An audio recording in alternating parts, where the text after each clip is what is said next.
All right.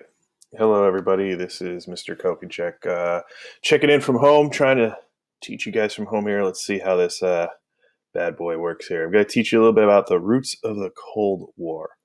All right. So let's begin. These videos have a 5-minute limit on them, so there may be more than one video. I'm recording on my headphones right now.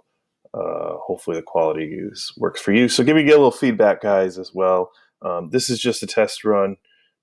This way I don't have to just keep uploading readings for you guys and just having you read stuff, and maybe you can actually listen, interact a little bit, send me back voices.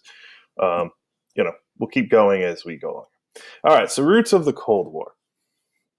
What is a Cold War and how did it start? You have some guided notes there I'd like you guys to fill in.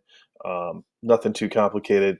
Follow along. They should be in order. I'm also going to put up the PowerPoint for you guys so you can look back as well. All right, so what is a Cold War? A Cold War is where two main enemies do not engage in combat directly. Some may argue that the Cold War is even still going on today. There's tension between Vladimir Putin and the U.S., but officially was between the USA and the USSR. Lots of threats are made in a Cold War, but typically we do not see actual warfare. That's when it becomes a hot war. Other smaller countries fight for the two main enemies. That is definitely something that occurs during the classic Cold War as we define it between the USA and the USSR. We'll touch base on the Korean War. You'll also see some smaller conflicts. Even the Vietnam War is kind of considered to be something like a satellite. Sorry, a problem with the Cold War. Editing's gonna be tough on you. Propaganda. You also see lots of propaganda. Captain America in the U.S. Soviet propaganda is pretty. Um, actually, let's see here. Tons of Soviet propaganda. If you Google it real quick, it's not hard. We got our buddy Joseph Stalin here. Workers. Workers are typically a theme in Soviet propaganda, and we'll get into that a little bit. Some anti-U.S. Soviet propaganda. That's not really it. Sorry.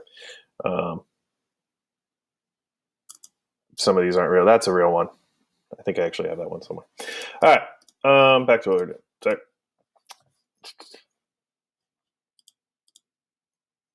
Hopefully this is still recording. World War II impacts. Two superpowers come out of World War II.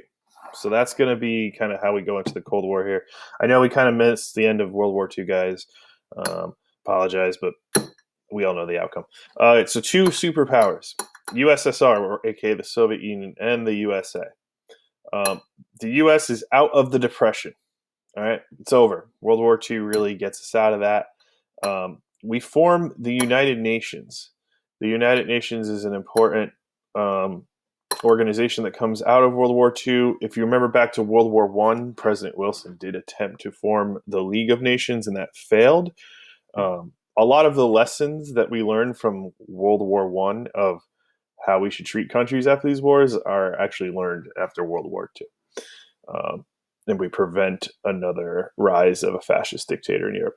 Other things that come out of World War II, the IMF, which is the International Monetary Fund, the GATT, and the World Bank. These are all financial institutions around the world that we still have today. In fact, I'm sure if you Google the IMF today, I'm sure they're trying to present or put into place interventions with the coronavirus affecting the world economy at this time. All right, I just wanted to show you guys too a map of the USSR. I just want to make the point that the USSR is not just Russia. The red here is what is currently the Russian Federation today. Sorry about that. I am running on an iMac here with a mouse. I'm getting used to this. All right, guys, I am going to sign off for a second and upload a second video because I only have a 5-minute limit. See you on the other side.